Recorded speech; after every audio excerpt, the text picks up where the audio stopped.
Hello student, good morning. I am Asha Kumari. आज हम पढ़ रहे हैं क्लास 9 का चैप्टर 4 सांवले सपनों की यादें। इसके लेखक है जाबिर हुसैन और ये किस पे लिखा गया है? सालिम अली के ऊपर। आपको ये पोस्टर दिख रहा है, ये कौन है? सालिम अली। ये क्या थे? Bird watcher.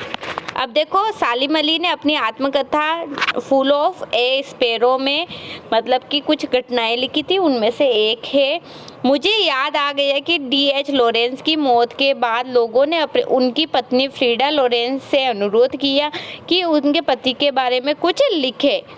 फ्रीडा को बोला कि उनके पति के बारे में कुछ लिखे। फ्रीडा लॉरेंस से पति के बारे में कुछ लिखे। फ्रीडा चाहती तो ढेर सारी बातें लॉरेंस के बारे में लिख सकती थी, लेकिन उसने कहा, मेरे लिए लॉरेंस के बारे में कुछ लिखना असंभव सा है। मुझे महसूस होता है मेरी छत पर बैठने वाली गौरैया लॉरेंस के बारे में ढेर सारी बातें जानती है, क्योंकि लॉरेंस क्या थे? बर्ड वॉचर थे। वो गौरैया के बारे में जानकारी रखते थे। अब देखो, इसमें मुझसे भी ज्यादा जानती है कौन? गौरैया। वो सचमुच इतना खुला और सादा दिल आदमी था। मतलब कि उनकी लाइफ इतनी सिंपल थी कि उनके बारे में मतलब कि अलग से क्या बोलूँ आपको। मुमकिन ही है लॉरेंस मेरी रगों में, मेरी हड्डियों में समाया हो, लेकिन मेरे लिए कितना कठिन है उनके बारे में अपने अनुभवों को शब्दों का जामा पहनाना। मतलब कि शब्दों से उनकी मतलब क्या प्रशंसा करूं मैं, मतलब कि शब्द बोलने के लिए नहीं है, इतने अच्छे थे वे। मुझे यकीन है मेरी छत पर बैठी गौरैया उसके बारे में और हम दोनों ही के बारे में मुझसे ज़्यादा जानकारी रखती है। जटिल प्राणियों के लिए सालिम अली हमेशा एक पहेली बने रहेंगे। बचपन के दिनों में उनकी एयर गन से घायल होकर गिरने वाली नीले कंठ की वह गौरैया सारी जिंदगी उन्हें खोज के नए नए रास्तों की तरफ ले जाती रही। मतलब कि अब बताया गया है कि सालिम अली मतलब कि पक्षियों की ओर कैसे आकर्षित हुए बचपन में, तो उनके बचपन के बारे में बताया जा रहा है। जटिल प्राणियों के लिए सालिम अली हमेशा एक पहेली बने रहे।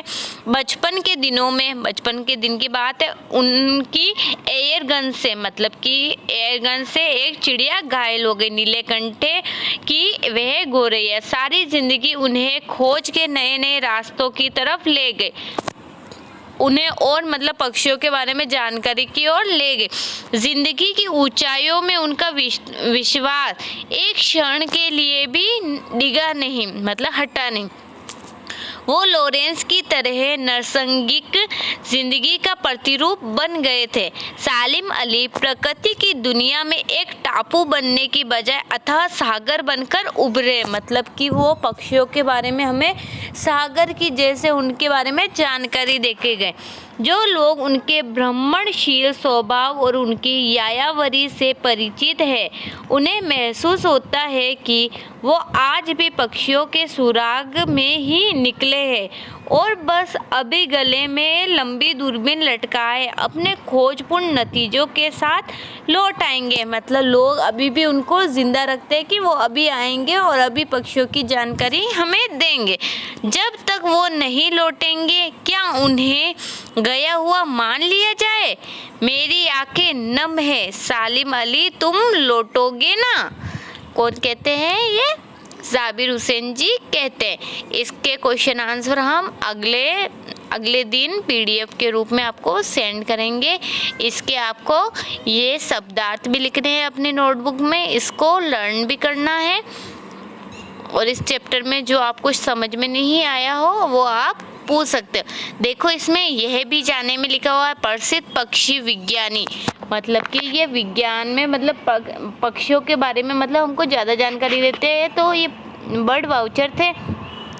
सालिम अली का जन्म 12 नवंबर 1896 में हुआ। उनकी मृत्यु 20 जून 1987 में उन्होंने फॉल ऑफ ए स्पैरो नाम से अपनी आत्मकथा लिखी, जिसमें पक्षियों से संबंधित रोमांचक किस्से है एक गौरैया का गिरना शीर्षक से इसका हिंदी अनुवाद नेशनल बुक ट्रस्ट ने प्रकाशित किया। D.H. लॉरेंस 1885 से 1930 20वीं सदी के अंग्रेजी के प्रसिद्ध उपन्यासकार। उन्होंने कविताएं भी लिखी, विशेषकर प्रकृति संबंधी कविताएं उल्लेखनीय है। प्रकृति से D.H. लॉरेंस का गहरा लगाव था और संगत संबंध थे। वह मानते थे कि मानव जाति एक उखड़े हुए महान वृक्ष की भांति है जिसकी जड़ें हवा में फैली हुई है। वह ये भी मानते हैं कि हमारी प्रकृति की ओर लौटना ज़रूरी है। ओके बच्चों, चैप्टर कंप्लीट हो गया। Thank you.